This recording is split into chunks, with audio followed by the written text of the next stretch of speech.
Warm welcome here with the latest on headlines. Today I'm Preeti Chaudhary, and the latest that we are getting in from Jammu and Kashmir. Clashes were reported in Nowgam area of Kashmir as protesters clashed with the police.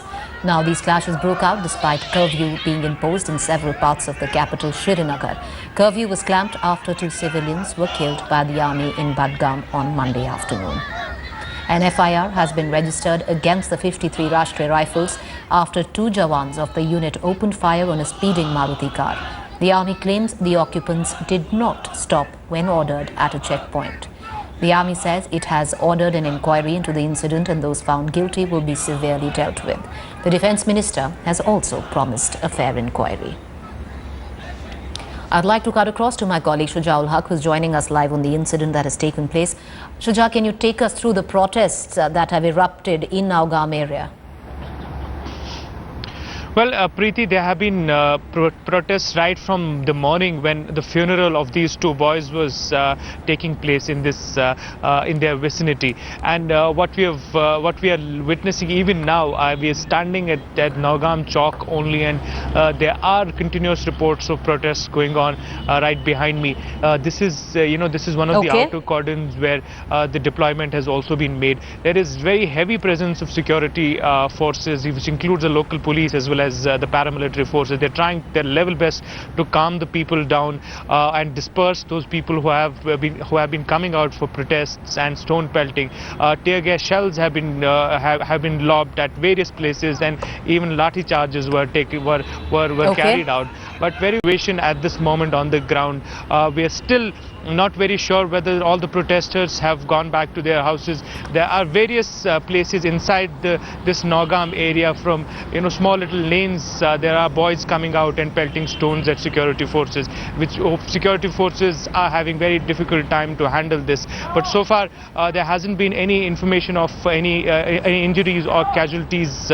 Extreme care is being taken by the paramilitary as well as security force, but very tense situation, so to speak. Shujaul Haq is still with us, reporting on the story, joining me live from Nowgam, where protests have been taking place since the funeral procession of those 2 killed by the army was taking place today morning. Shuja, political reactions rife at this point of time, and understandably so, because these protests, this incident is taking place in the backdrop of elections being announced in 5 phases for the state of Jammu and Kashmir, starting where notifications have to be filed in by tomorrow.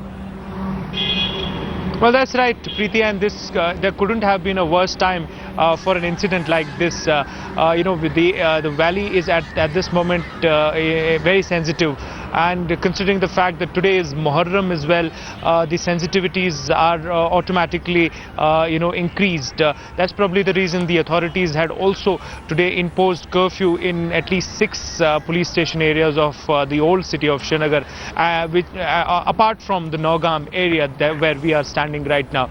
But talking about this incident, even the army understands that this is something that could have can have possible difficult repercussions on the ground, and that's probably the reason why they have come out with a regret and said that the court of inquiry that they have initiated will ensure that the guilty are brought to book. But locals don't seem to be very satisfied with this court of inquiry, because most of the people on the ground is saying that every time incidents like these happen, inquiries are initiated but nothing comes out of those inquiries, and that's the reason probably why people at this point of time want something more tangible to be done, so that some closure is brought to the families of these 2 local civilians. All right, appreciate you joining us. My colleague Shujaul Haq reporting from Nowgam. We'll keep cutting across to him for the latest. Meanwhile,